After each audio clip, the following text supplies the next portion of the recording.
दिनै दुलाराय बर' फरायसा आफादा 2022 मायथाइनि बर' बिजोंनिफ्राय गिबि 10 मासे आवग्रिनो हानाय फरायसाफोरनो 16थि कमल कुमार देरहासार बान्थाखौ बेंटलनि जांख्रिखां फोथाराव बिलाइदों आरो फरायसाफोरजों लोगोसे दिथागिरि बिथांमोनखौबो मान बावनाय जायो। बे हाबाफारियाव दुलाराय बर' फरायसा आफादनि आफादगिरि दिफेन बर', गाहाय नेहाथारि कनिन्द्र बसुमतारी, एमएलए जयन्त बसुमतारी, बिटिआरनि मावफुं सोद्रोमा रनजित बसुमतारीजों लोगोसे गोबां माहारियारि आफादनि आफादगिरि बिथांमोना बाहागो लायो।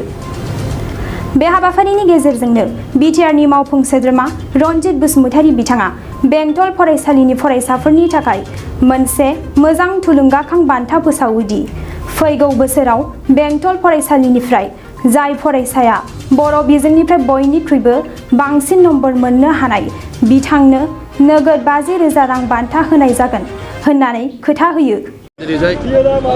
16थि दुलाराय बर' फरायसा आफादनि बानजायनायाव 16थि दिनै कमल कुमार ब्रह्म टप 10 फरायसा फरायसुलिनो बान्था मोननाय बर' मिडियामनि फरायसा फरायसुलिफोरखौ आं बेक्तिगत जानानै आरो आंनि न'खरनि जानानै बिटिआर सरकारनि जानानै हामलायथि बावदों, बिथांमोनखौ कंग्रेसुलेसन होदों जेन'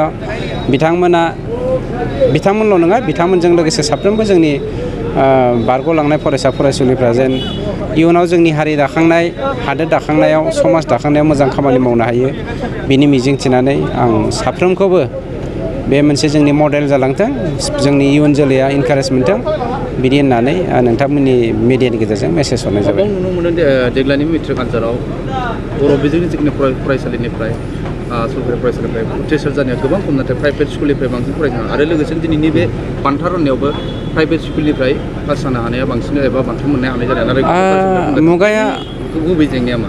मुगाया कम्पिटिटिभ जाबाय।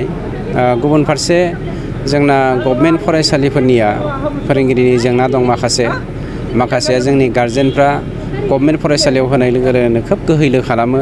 बेफोर गोबां जाहोनखौ लानानै जोंनि दिनैनि बे गभर्नमेन्ट स्कुलफ्राव जों बारग'नायनि हारखौ गोहैलो जानायखौ नुनो मोन्दों, बे सैथो खोथा। दा आसा खालामो बेफोर गासैबो जेंनाखौ जों सुफुंलांनो हागोन आरो बेखौ लानानैनो जोंनि बिटिआर सरकारा प्रमद बर' बिथांनि दैदेननायाव माबायदि जों दावगानो हागोन बेखौ इन्टेलेक्सुवेलि डिसकासन खालामगासिनो दङ आरो निस्सय रायजो राजाया बेखौ हेफाजाब होगोन जों आसा खालामो। नोंथाङा सरकारि साख्रि नागिरदोंना? नोंथांनि थाखाय मोनसे गोजोनथाव खौरां। नोंथांनि थाखाय दं एडुकेट पइन्ट, जेराव नोंथाङा सोलोंथाइ लानायनि गेजेरजों सरकारि साख्रिनि गुबुन गुबुन रोखोमनि गोब्राब आनजादफोरखौ उथ्रिसारनो हागोन आरो गावनि आथिङाव गसंथानो हागोन।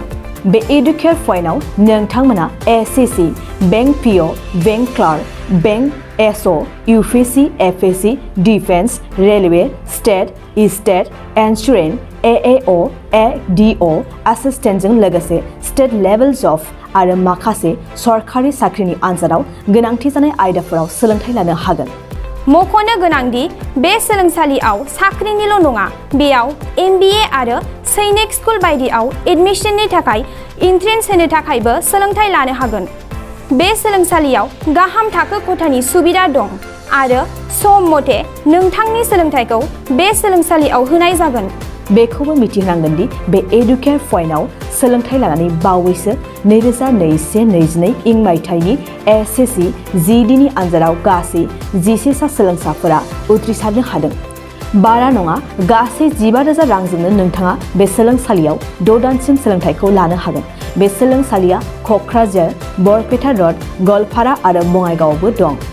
क'क्राझाराव सोलोंथाइ लानो गोसो गुदुं जानाय सुबुंफोरा 70020263133 9101536360 70020263133 9101536360